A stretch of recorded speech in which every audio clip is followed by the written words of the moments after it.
Mes amis, on retrouve Piero San Giorgio, que beaucoup connaissent, je le sais, puisqu'on a au fond les mêmes lecteurs ou pas loin. Il est moins complotiste que moi, non, il est pire. Il vient nous parler de son dernier livre et puis ce sera l'occasion de parler un peu de l'actualité avec lui. Alors, il a le même auditeur que moi, le même éditeur que moi. On l'aime bien, mais quand même, il vient de m'apporter le livre, donc j'ai pas eu le temps de le lire avant. Pas vrai. Allez, c'était une taquinerie pour l'éditeur, on l'adore. Mets-le bien au milieu de l'écran. Le voilà. Voilà, et donc ça s'appelle Survivre à la peur. Tome 1, c'est un pavé. Il faut l'acheter parce qu'en plus il sent très bon. Il y a une merveilleuse odeur de papier et d'encre. Préface de Laurent Burton aux éditions Culture et Racine. Dis-nous ce qu'il y a dans ton livre alors. Bonjour Eric, merci de ton accueil. C'est un livre qui est très ambitieux et qui a mis au moins 6 ans pour être écrit. 8, je ne sais plus, c'était tellement long. Mais à la base, c'est que j'écris des livres qui annoncent depuis 2011 le déclin économique, peut-être même l'effondrement économique, par convergence de tendances lourdes extrêmement néfastes pour nous autres occidentaux. Et j'essaye d'encourager mes lecteurs et ceux qui veulent bien m'écouter sur mes réseaux à se préparer pour devenir plus forts, plus résilients, plus autonomes, plus libres. Et eh bien, malgré tout, beaucoup de gens me disent « mais tout ça c'est très bien, mais tu sais, tes livres créent de l'anxiété, c'est anxiogène, parce que tu parles de choses effroyables finalement, l'inflation qui nous appauvrit, peut-être des guerres, des pandémies et tout ça avant qu'elles n'arrivent bien sûr. Et mon objectif n'est pas de faire peur, mon objectif c'est d'apprendre, d'inciter les gens à se développer, à faire du mieux qu'ils peuvent pour être autonomes, résilients et donc moins subir. Et donc je me suis creusé la tête il y a déjà pas mal d'années en me disant mais en fait je devrais orienter mon travail pour essayer d'expliquer mieux comment ne pas avoir peur. Et puis je me suis rendu compte que c'est un mauvais objectif puisque la peur est notre amie. La peur nous permet de réagir face aux dangers, réels ou imaginaires, mais en tout cas de mobiliser nos ressources physiques, mentales, pour mieux agir, pour réagir correctement. Et ça demande de la maîtrise. Et pour avoir de la maîtrise, il faut de la compréhension du phénomène. Et puis, c'est devenu petit à petit un projet gigantesque que j'ai évidemment ensuite résumé dans je crois, un livre qui est, si j'ai l'écho des premiers lecteurs, qui est facile à lire, même s'il est long, même s'il est grand, et qui est très complet, et qui sera complété par un tome 2 d'ici une année, qui a pour ambition de nous rendre maîtres de notre émotion, en tout cas de cette émotion qu'est la peur, pour nous rendre capables de faire face à ces dangers. Car, malheureusement, il y a d'une part les dangers réels. Effectivement, nous voyons des risques de guerre aujourd'hui, nous sommes passés à travers une pandémie, en tout cas c'est comme ça qu'on nous l'a présenté, avec toutes sortes de traitements expérimentaux qui nous ont été infligés, avec des règles de plus en plus liberticides, etc. Avec en plus l'ajout d'une économie qui, comme je l'avais prévu, est arrivée à sa phase maintenant d'inflation, avec une phase d'impossibilité de payer les dettes, d'être de plus en plus avec des pays presque qui sont au-delà de la ruine, mais qui sont un peu zombies, avec des économies zombies, des finances zombies, des États lourds, kleptocrates de plus en plus, incertains, on ne sait pas qui commande, qui dirige, c'est devenu très très flou, et donc c'est anxiogène. Et là-dessus, nous avons bien sûr notre vie quotidienne qui est stressante, donc qui nous angoisse, parce qu'on a un petit chef qui joue au con avec nous, qui nous emmerde. Ensuite, on a l'embouteillage. Quelques jours ici à Paris m'ont rappelé à quel point c'est pénible. Mais on a la vie aussi de famille, on a les drames quotidiens, on a les traumatismes de notre enfance, de notre vie qui s'ajoutent. Et tout cela dans un contexte où même le pouvoir, quel qu'il soit, gère la population par la peur. C'est pas nouveau, mais là où avant il donnait en plus des solutions à condition qu'on le suive, aujourd'hui il ne demande que de la soumission sans solution. C'est peur sur peur sur peur. Et ça nous fait du mal, ça nous fait physiologiquement du mal, ça nous fait mentalement du mal. On est dans les pays avec les plus hauts taux d'utilisation d'antidépresseurs, et parce que nous avons les plus hauts taux de dépression. Et donc tout cela, il va falloir apprendre à le gérer. Et dans ce premier tome, j'ai fait le pari de commencer par au-delà de la compréhension de ce qu'est la peur et de comment elle nous impacte, d'avoir une réflexion sur sa gestion, d'abord par la philosophie, par la réflexion consciente, pour reprendre le contrôle sur ce réflexe. Parce que à l'origine, la peur est une émotion, donc elle vient instinctivement, par réflexe, et par la raison, par la réflexion, qui est donc la philosophie, nous allons pouvoir reprendre en partie le contrôle, parce que nous allons affronter des peurs profondes, que sont la peur de la mort, la peur de la souffrance, la peur de l'isolement, la peur d'être rejeté. Et donc c'est un gros travail. On ne peut pas juste dire fais ci, fais ça, yaka, faucon, c'est facile. Non, non, c'est pas facile. Ça demande une réflexion, mais j'ai quand même résumé beaucoup d'approches philosophiques sur la définition du bien et du mal, sur la définition de qu'est-ce que l'éthique, sur la définition de comment devenir un surhomme, sur des réflexions liées à comment on gère le fait religieux.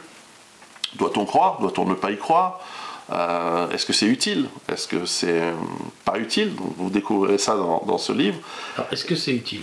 La religion? Oui. La religion, par définition, est utile. D'ailleurs, Sénèque le disait, le peuple croit dans les dieux, les prêtres savent qu'ils n'existent pas, et le pouvoir sait qu'elle est utile. Mais elle peut être utile parce qu'elle nous relie.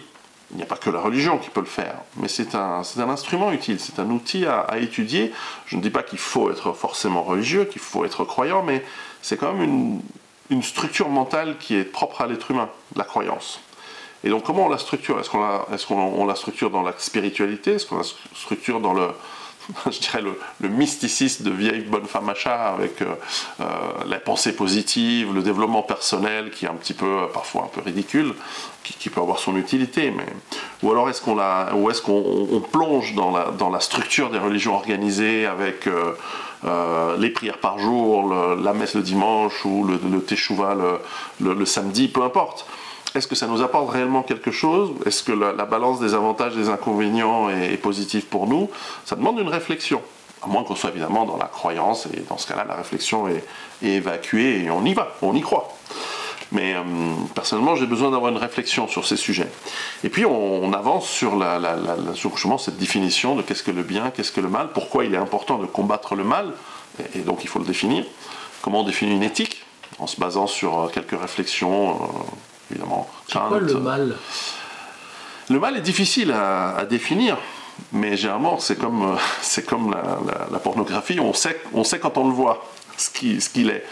Et malheureusement, on le constate dans nos jours qu'il y a des fauteurs de guerre, il y a des élites, alors certaines les appellent les pédosatanistes, moi je ne peux que constater des faits, je ne suis pas très dans le surnaturel et certainement pas dans le fantasme du surnaturel, mais je le constate.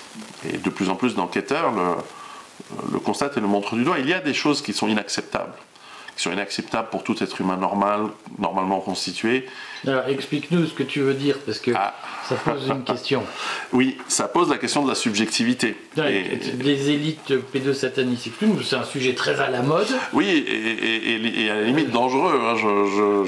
Oula, on va faire sortir, on va être attrapé, on va être torturé et battu par les gens de ces élites. Le travail est plus dans la méthode de réflexion et de comment on arrive à sa définition et son propre petit doigt qui pointe le mal avec un grand M, plus que dans le Piero San Giorgio qui va vous dire et qui va vous montrer du doigt ce que lui pense qu'est le grand mal. Parce qu'au fond, ce que je pense n'a pas d'importance. Qui je trouve est maléfique dans le monde, ça n'a strictement aucune importance pour vous. En revanche, ce que vous allez mettre en place comme réflexion sur des données, sur des méthodes scientifiques à la limite, ou même philosophiques, pour déterminer en votre âme et conscience ce que vous allez penser réellement être le mal et afin de le combattre.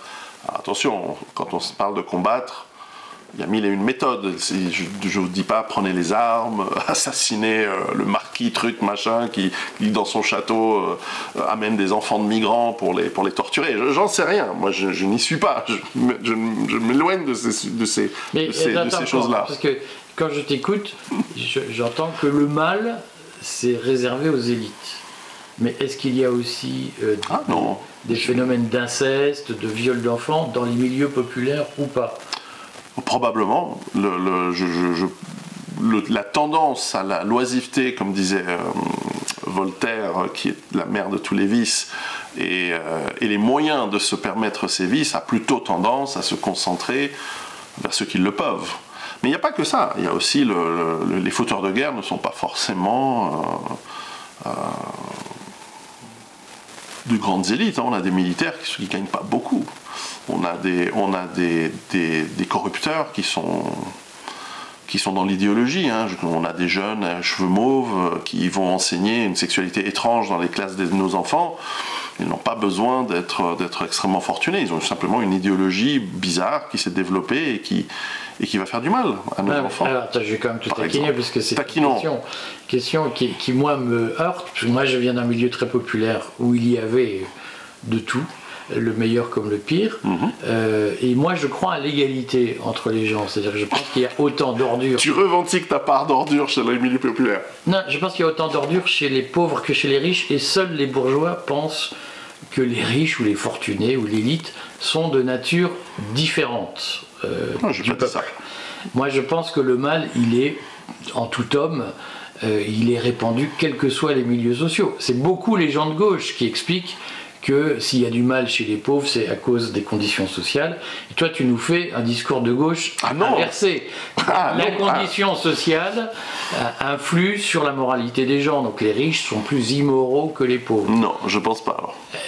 Non, je pense pas ça. C'est une question de moyens. Je suis absolument d'accord sur le fait de dire que nous avons d'abord, tous une part dangereuse en nous. Et donc elle se répercute dans toutes les classes sociales puisque nous sommes tous il y a des humains partout. Non, les moyens ne sont pas les mêmes. C'est très difficile. Il n'y a pas que la pédopornographie ou la pédocriminalité qui existe, qui est maléfique, mais les moyens ne sont pas les mêmes. J'habite en Suisse, il y a des nids comme ça de gens un peu bizarres, mais c'est vrai que celui qui est chez soi et qui bat ses enfants ou sa femme ou que sais-je, il ne va pas organiser des réseaux pour battre sa femme, il est tout seul. Excuse-moi, mais la France a été beaucoup secouée, encore parce que des séries télé sont proposées sur le sujet, par l'affaire Outreau, où on avait des petites gens qui prostituaient leurs enfants auprès de petites gens, de moyennes gens et de grandes gens. Alors, il y a eu tout un débat sur les conditions dans lesquelles la justice a été rendue. Mais on voit bien, moi qui ai grandi au pays de l'affaire Dutroux, je sais qu'évidemment, la déviance sexuelle, elle existait chez les pauvres comme chez les riches. Sans doute. Et que de ce point de vue-là, moi, ce que j'ai vécu, c'est qu'il y a une égalité. Et je suis perturbé quand tu me dis que c'est une question de moyens, puisque les petites gens d'Outreau qui prostituaient leurs enfants, et les enfants continuent à témoigner en disant on n'a pas été écoutés, etc., ne venaient pas de milieux favorisés, c'était leurs parents qui étaient au fond leurs parents pauvres étaient pleinement responsables de ce qui arrivait. Donc c'est pas du pédosatanisme des riches. Non, mais le réseau n'est pas organisé par le pauvre, si on veut l'appeler comme ça. En revanche, l'affaire Outreau laisse à penser que si. Que c'était les pauvres qui allaient démarcher les riches en disant on a un réseau pour fourguer nos gosses. Gagner de l'argent comme ça. Mais gagner de l'argent, là je le comprends, malheureusement, c'est terrible. Attention, je ne veux pas devenir gauchiste et rousseauiste. Non. En revanche, c'est le travail à chacun d'entre nous. Non, c'est bien de me titiller, c'est intéressant. Mais en revanche, le travail à chacun d'entre nous, de toute façon, il n'y a que les riches qui vont acheter ce livre, parce que 36 € pour ce qui va vous faire économiser des années de psychothérapie. Plus sérieusement, c'est à chacun d'entre nous de travailler sur ce que l'on considère bien et mal, et je crois qu'on arrive à des consensus assez importants.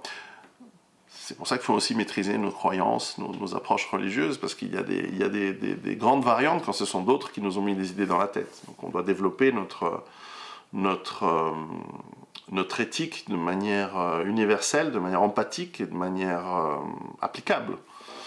Et je crois qu'elle exclut des comportements extrêmement maléfiques. Mais par exemple, celui qui va dire l'adultère et c'est mal avec un grand M, on peut très bien lui rétorquer, non, ça c'est une sexualité, c'est une forme de liberté, ce n'est pas le mal avec un grand M. Le mal, c'est quand il y a beaucoup de souffrance, quand après, peut-être le mari trompé ou la femme trompée, elle va considérer que c'est une immense souffrance et que c'est très très mal ce qu'on lui fait. Il y a une partie subjective, il y a une partie à géométrie variable, ça c'est vrai. C'est pour ça qu'il faut travailler par des exercices cette définition, afin d'être à la fois plus sûr et droit dans ce que l'on croit, mais aussi avoir cette part de flexibilité et de tolérance qui nous permet d'être moins rigide peut-être. Alors, quels exercices proposes-tu dans ton livre pour Alors, il y en a que plein. Les gens se disent... Il y en a plein parce que tout d'abord, ce n'est pas un livre d'opinion de Pierrot. Ce sont des simplifications, des trames de réflexions très complexes, des interviews de spécialistes, par exemple dans la neurologie ou même dans la manipulation des foules par la peur, des spécialistes de survie qui vont nous parler comment on maîtrise notre peur dans des situations intenses, difficiles, dangereuses. Et dans ces chapitres, dans chacun des chapitres, en plus, il y a ces exercices que je propose qui vont nous pousser à la réflexion, qui vont pousser le lecteur à la réflexion pour avoir une introspection, une compréhension de qui il est, de ses peurs, de pourquoi il a peur, quels sont éventuellement les traumatismes qui en sont à la source.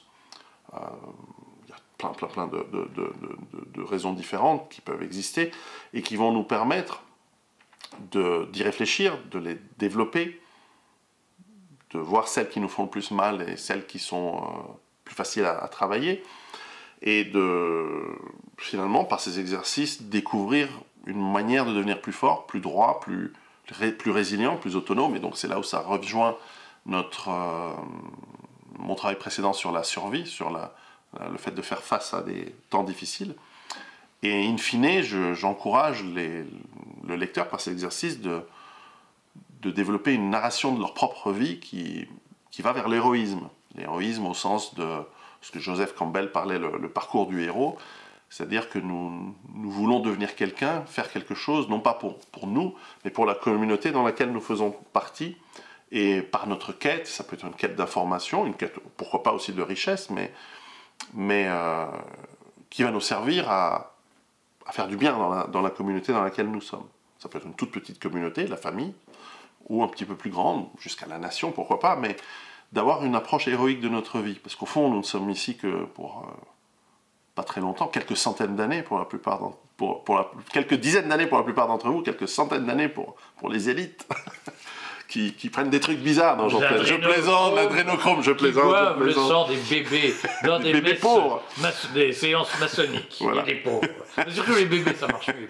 Voilà, donc l'humour reste un élément important dans le fait de faire face à l'angoisse, au stress et à la peur. Mais voilà, Comment tu expliques que plein de gens croient? Parce qu'effectivement, ce qu'il faut redire, c'est que la peur, comme la colère, sont des grands arguments, des grandes techniques de manipulation. On fait peur. Certains d'ailleurs ont dit, et si tu me permets de te taquiner également, que tes livres sur le survivaliste se nourrissent de la peur. C'est vrai. Et donc, comment tu expliques que des gens aient une conviction presque fanatique sur le fait qu'effectivement il y a des messes noires où on boit le sang des enfants. Quand tu leur dis mais non, on les ça boit ne pas, fait que nourrir, ou on les injecte. On ne le boit pas, on les injecte. Voilà, ça doit être ça, et on ne sait pas où. Et chaque fois qu'on leur dit écoutez, ça paraît quand même, il y a peut-être des phénomènes locaux, mais ça n'est pas un système organisé au niveau mondial. Ah non, mais voyez, vous en êtes, ça nourrit la conviction que il y a ce que les manipulateurs de la CIA appellent la crippled epistemology, c'est-à-dire qu'à un moment donné, on bloque le cerveau. Comment tu expliques ça? Alors je précise, pour ceux qui couperaient ces bouts de vidéo pour les sortir hors de contexte, je ne bois pas, je ne connais personne qui boit du sang ou qui s'injecte du sang de bébé, etc. Est-ce que toi-même tu l'as fait? Mais non. Est-ce que tu es franc-maçon? Mais non. Ni franc-maçon. Alors je suis ni arabe, ni juif, ni israélien, ni palestinien. Lâchez-moi la grappe. Bref, moi, je suis ni rabbin, les gens qui disent ça, c'est louche. Voilà. C'est qu'ils ont quelque chose à cacher. Alors, sur ta question, l'utilisation de la peur et de la colère sont des émotions tellement puissantes qu'elles sont utiles pour la gestion des peuples, et c'est pas nouveau, on le voit déjà dans des textes très anciens. Et encore une fois, on donnait des solutions. Voilà, l'ennemi extérieur, l'ennemi intérieur, la crise économique, attention, ça va être terrible pour vous, mais j'ai la solution. Et d'ailleurs, j'ai un gros chapitre sur les sectes, puisque je ne voudrais pas qu'on m'associe, et c'est bien pour ça que je n'ai jamais créé de réseau autour de moi, qui utilise ces peurs. La fin du monde demain, la revenue du Messie après-demain, et suivez-moi parce que ceux qui me suivent seront sauvés, avec X ou Y solutions ou comportements, etc.